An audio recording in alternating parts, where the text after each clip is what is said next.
Ótimo painel. Obrigado, boa tarde, pessoal. Eu vou tentar ser rápido, né? A gente sabe que o tempo vai acumulando, um evento rico em palestras, rico em tanto conteúdo. Então, como já foi apresentado, obrigado pela presença de vocês e pelo convite, nosso presidente, Denizar Verdigal, que trabalha tanto pela agricultura irrigada, né? Então, o Denizar, que no ano passado estava em Brasília num dos nossos eventos, o evento do Inovagri Centro-Oeste, e ele vendo esse tema que nós trouxemos para o evento, ele falou: Ricardo, eu quero isso na FIIB, eu quero ajudar vocês a divulgar esse trabalho, porque eu acho que isso tem muito potencial. Então, vou passar em 10 minutos aqui a ideia principal disso, que está dentro do tema do nosso painel agora, que é, então, a irrigação como fator de desenvolvimento econômico. Bom, gente, o Vale do Paraná, então, para quem não conhece, é essa riqueza, essa coisa maravilhosa que vocês estão vendo aqui. Apenas uma parte dele, né? Então, quem que não gostaria, gente, de semelhante ao que acontece no Vale do São Francisco, né? Talvez você nunca tenha ido no Vale do São Francisco, mas já ouviu falar no Velho Chico, conhece músicas, a cultura, né? E por que que a gente não faz isso com outros rios, tantos que temos no país? Rio Paraná, Rio Paranapanema, enfim, tantos rios, né? Quem não gostaria de pegar a família no fim de semana e navegar nessas águas, num barco com uma porçãozinha de peixe, ou um queijinho de Minas, com bom vinho? Não é bom isso?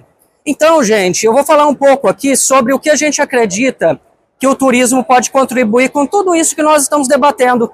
Em todos os painéis a gente vê a dificuldade que nós temos de conversar com a sociedade, ou politicamente de conversar com alguns segmentos, com alguns setores sobre o agronegócio, né? Então, como nós comunicamos com a sociedade? Vejam, 87% da população brasileira é urbana, gente. Isso aqui hoje é um evento da nossa área. É fácil falar da agricultura, é fácil falar o quanto a agricultura é importante, que ela não é ruim para o meio ambiente, muito pelo contrário, quando nós estamos aqui. Mas a sociedade que não está ligada ao agronegócio, que não está ligada ao nosso setor, ela não dá muita atenção para a gente. Aquela formação de opinião, a pessoa que já tem uma opinião formada sobre algo, é muito difícil para a gente conseguir chegar, conversar, dialogar. Ela já formou a opinião dela, ela não quer ouvir, né? Então, gente, primeira coisa, nós temos uma população rural e pelos dados mostram que ela vai continuar diminuindo, tá? Então, dentro disso, a gente traz o turismo da seguinte maneira. Existe um termo na comunicação, e isso o cinema faz muito bem, a novela faz muito bem, a TV, o jornalismo faz muito bem, que é um termo chamado desarme emocional.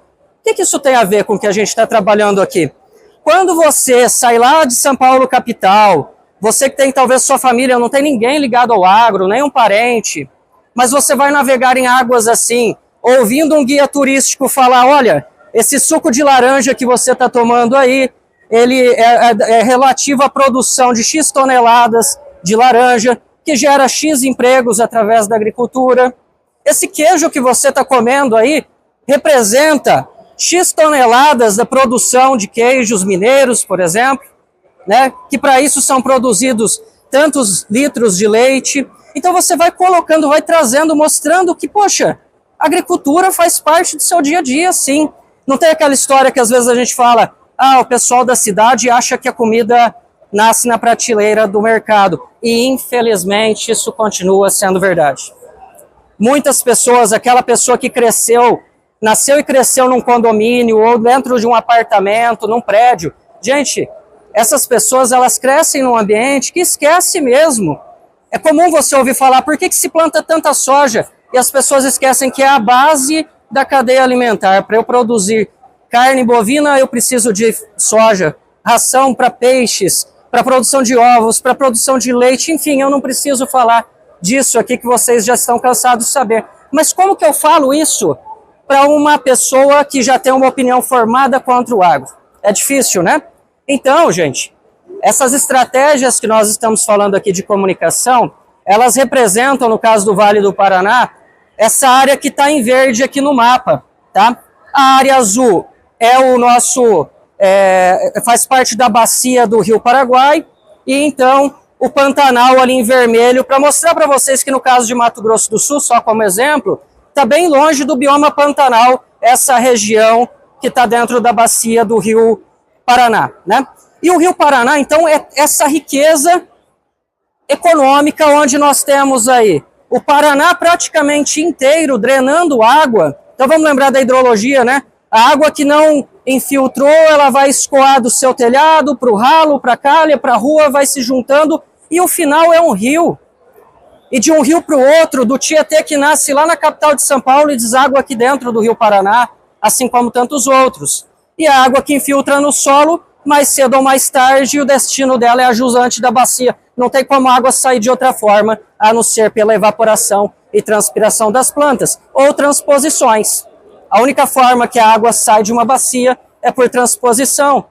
Então toda a água vai para aquele ponto, certo? Então a gente está lembrando da hidrologia, ok. Bom, mas olha isso, toda a água que drena do estado do Paraná praticamente todo, quase 100% de São Paulo, uma boa parte do sul de Minas, metade de Goiás, o Distrito Federal e metade de Mato Grosso do Sul, toda essa água que drena. Então imagina essa pessoa, ela está fazendo um turismo no momento com a família e de repente ela começa a entender o que é uma bacia, ela começa a entender que a água que cai lá na cidade de São Paulo, lá na capital dela, ou tantas outras cidades, ela está navegando sobre as águas de chuva, que estão reservadas ali. Tem extensões do Rio Paraná que tem 11 quilômetros de distância, parece um mar. Olha que riqueza que nós temos. E por que eu trago esse assunto? Porque eu gostaria muito de ver o que acontece no Vale do São Francisco, acontecendo também no Vale do Rio Paraná, tá? Bom, gente, então vou passar um vídeo rápido aqui para vocês para mostrar o poder que o turismo tem, ok? Então convido a vocês rapidamente para a gente ver um vídeo. Estou citando a fonte, esse vídeo é público, mas está lá a fonte, um vídeo muito bem feito. Então deixo aqui com vocês. Tem som, pessoal?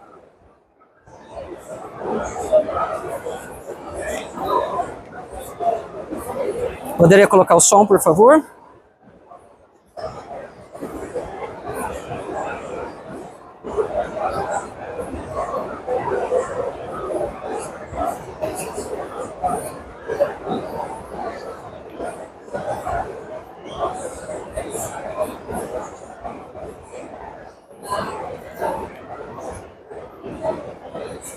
Pessoal, pode deixar, não tem problema, tá?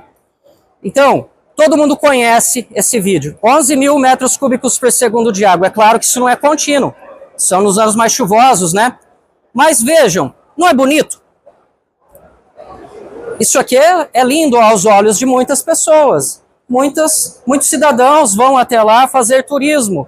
E aqui, nesse vídeo, mostra, inclusive, pessoas de outros países fazendo turismo, indo até as cataratas, ou nesse caso aqui, o show das águas. É chamado de show das águas quando há a necessidade, por conta de excesso de água na jusante da bacia, de jogar essa água fora da bacia. Então, vejam, aqui nesse vídeo, muitos turistas de outros países frequentando o Brasil, e interessante que uma das turistas, muitos professores, muitos turistas falando assim, uma maravilha feita pelo homem. Olha que interessante, o homem parece que só faz coisa ruim. A gente só ouve falar que a ação do homem, e quando fala o homem, a espécie humana, os homens, as mulheres, certo? Então, gente, isso tudo movido pelo turismo, e as pessoas mostrando, gostando de estar ali por conta do turismo. Mas agora, deixando finalizar aqui então, esses são os vertedores aí da Itaipu Nacional, a jusante, então, da bacia do Rio Paraná, essa tão grande e tão importante que eu mostrei para vocês. Agora eu pergunto o seguinte para todo mundo que está aqui, independente de você ser técnico da área, engenheiro, engenheira, quando nós olhamos essa imagem, qualquer pessoa da sociedade que olha para essa imagem, qual que é a primeira palavra que vem em mente? Desperdício, não é? Isso é um desperdício de água. Mas isso aqui é um show. Olha só. Então, gente, o que eu quero fazer um apelo aqui é que nós já entendemos que não tem como nós ficarmos brigando, nós irmos para o embate, ficar... Nós representamos 13% da população brasileira no agronegócio, ou melhor, não é nem no agronegócio, 13% nas áreas rurais, certo? Então, dificilmente, na base da força, tentar mostrar, a sociedade vai ouvir, quem não é ligado ao setor, tá? Então, gente, o que eu queria é o seguinte, por que a gente não começa a mostrar para a sociedade que reservatórios nada mais são do que cisternas? Se uma cisterna em casa ela é tão benéfica para utilizar a água da chuva e eu poder reservar e utilizar na época seca, por que não? Por que é tão difícil? Agora no painel anterior mesmo estávamos comentando exatamente isso, não é? Por que é tão difícil mostrar para a sociedade que os benefícios de reservatórios são muito superiores a qualquer outro problema, né? Então, imagina, por que eu falo do turismo? O que o turismo tem a ver com isso, professor Ricardo? Você está navegando sobre as águas de um reservatório. Você está quebrando muitos paradigmas sobre isso, né? Então, toda essa água aí dos períodos chuvosos foi acumulada nesse reservatório. Vejam só, gente, nós temos muito costume de falar barragem, barramento.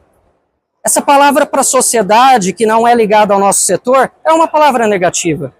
É uma palavra negativa. Eu sei que tecnicamente existem diferenças entre reservatório, barramento, mas vejam, gente, será que a gente vai ficar brigando com o termo correto, técnico, enquanto a sociedade ouve barragem, barramento e já dá a ideia, tá barrando o rio. Olha lá, vão barrar o rio, vão barrar os peixes, isso é uma palavra. Então, vamos começar a colocar esse conceito, tá? E essa região aqui que eu estou mostrando para vocês, gente, é o início do Rio Paraná. Aqui você está vendo o Mato Grosso do Sul, tá? E aqui nós temos uma tríplice fronteira, olha que bacana. Nós temos Mato Grosso do Sul, a pontinha de Minas Gerais e São Paulo. E ainda a ponte rodoferroviária que passou ali nas imagens para vocês, que é onde o trem passa por baixo da pista. A ponte por si só já é um atrativo turístico, né? Porque são poucas assim que existem. E ainda o trem passa com 2 andares de containers, uma ponte feita para carga pesada, né? Então só a ponte já é um atrativo. Lá você está vendo São Paulo, né? Então olha que riqueza, você pega São Paulo, Minas Gerais e Mato Grosso do Sul, onde o Rio Grande se junta com o Rio Paranaíba e forma o Rio Paraná. Então tá lá. Professor, então para finalizar, o que isso tem a ver com a FIB? O que isso tem a ver com a irrigação? A minha preocupação, eu vim aqui para falar de irrigação. Gente, como que nós vamos chegar nos nossos 55 milhões de hectares irrigados? Isso é o nosso potencial efetivo, certo? Mas será que a gente vai conseguir chegar com todas essas dificuldades que nós estamos comentando, se nós não conseguirmos melhorar a forma que a população, principalmente urbana, compreende a agricultura irrigada? Então é essa mensagem que eu queria deixar. Nós precisamos melhorar a nossa forma de comunicar a agricultura irrigada, a nossa forma de comunicar o agro. Não é brigando, não adianta, nós representamos uma parcela pequena, mas com estratégias, inclusive de comunicação, nós vamos conseguir atingir de maneira positiva. Afinal, a gente sabe que, principalmente no Brasil, o agronegócio é a atividade, uma das atividades mais sustentáveis do mundo. E isso não é falácia minha, isso não é conversa, isso é comprovado por números, né? Então é isso, eu queria agradecer a presença de vocês, obrigado, espero ter conseguido passar um pouquinho da mensagem.